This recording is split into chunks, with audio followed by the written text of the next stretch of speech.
अब आते हैं हाउ टू रिवाइज पे। पहली बात तो आप जो भी पढ़ रहे हो उसको आपको मार्क करते चलना है। वीडियो देख रहे हो टाइम स्टैम्प बनाओ, बुक पढ़ रहे हो बुक में मार्क करो, और बुक में अलग अलग तरह से मार्क करो। सिर्फ ऐसे मत करो कि इंपॉर्टेंट, सब लोग इंपॉर्टेंट स्टार स्टार मार्क कर देते हैं। ऐसे कर सकते हो कि एक इंपॉर्टेंट को आपने स्टार मार्क कर दिया, जो आपको लग रहा है बहुत इंपॉर्टेंट है 2 स्टार मार्क कर दिया, आपको लग रहा है बहुत ही ज़्यादा इंपॉर्टेंट है तो 3 स्टार मार्क कर दिया, ऐसे कर सकते हो।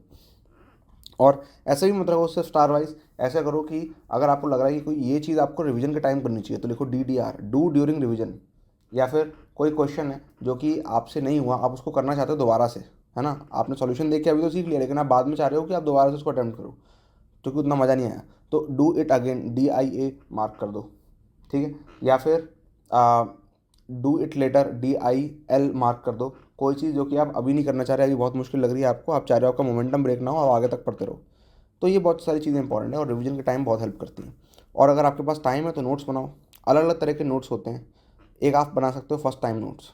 फर्स्ट टाइम नोट्स मतलब जो भी आपको पहली बार में इंपॉर्टेंट लगा, यानी कि ऑलमोस्ट सब कुछ वो आपने नोट कर लिया, ठीक है। लेकिन इसको फ्रेमवर्क के अकॉर्डिंग नोट करो। मैंने आपको अंडरस्टैंडिंग का एक फ्रेमवर्क बताया था। जैसे मान लेते हैं आप एक कॉन्सेप्ट पढ़ रहे हो, तो उस कॉन्सेप्ट में आप देखो कि मेन स्टेटमेंट क्या है थ्योरी की, है ना, मेन स्टेटमेंट क्या है, या फिर डेफिनेशन क्या है, या फिर फार्मूला क्या है ना। फिर उसके बाद फार्मूला के बाद देखो कि उस फार्मूला की जो इक्वेशन है उसका ग्राफ कैसा बन रहा है, वो आप देखो। फार्मूला के अंदर जो भी फिजिकल क्वांटिटीज़ यूज़ हुई हैं उनकी डेफिनेशन देखो क्या है, वो एक्जैक्टली क्या मीन करते हैं उन फिजिकल क्वांटिटीज़ से।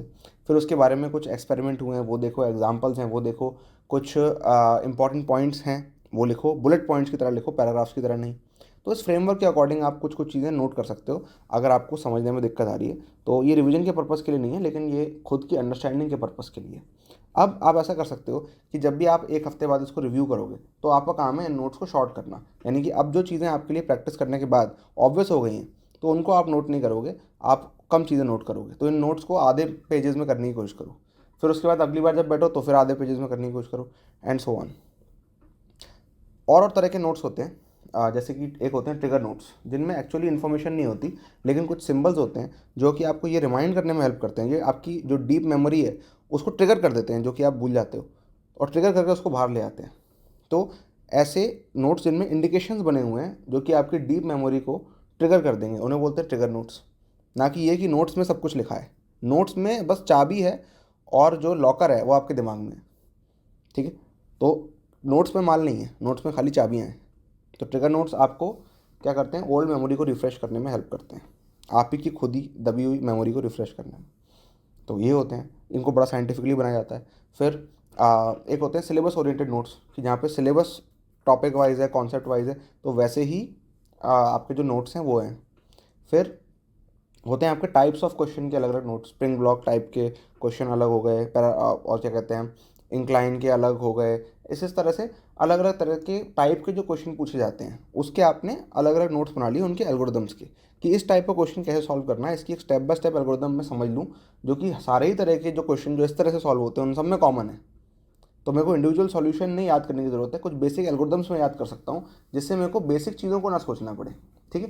तो ये याद करने के पर्पज़ से नहीं है, ये आपने समझ लिया और नोट कर लिया ताकि आपके दिमाग में हमेशा ये प्रोसीजर रहे कि कैसे कुछ बेसिक तरह के क्वेश्चन है उन्हें सॉल्व करते हैं। तो जब कॉम्प्लेक्स क्वेश्चन भी आएगा तो आप उसमें कहीं ना कहीं ये स्टेप्स अप्लाई कर सकते हो, है ना। और अगर इसी तरह का क्वेश्चन आ जाता है फिर तो आपके लिए ऑलरेडी ऑब्वियस आंसर है कि आपको इसी तरह के स्टेप्स अपनाने और आपका आंसर आ जाएगा। फिर आप जो गलतियाँ करते हो टेस्ट में या प्रैक्टिस के दौरान आपको मिलती हैं, उन मिस्टेक्स या आप नोट्स बना सकते हो अलग से।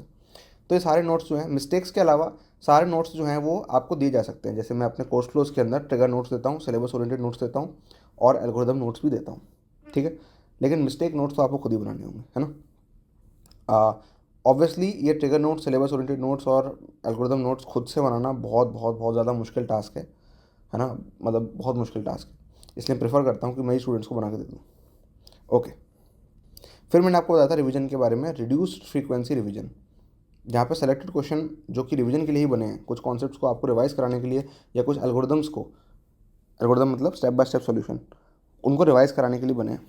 तो वो क्वेश्चन अगर आपको दिए जाएँ रिड्यूस फ्रीक्वेंसी के साथ, जो कि मैंने आपको पहले एक्सप्लेन किया था चैप्टर मास्टरी में, तो फिर आपका रिवीजन बहुत एफर्टलेस हो जाता है।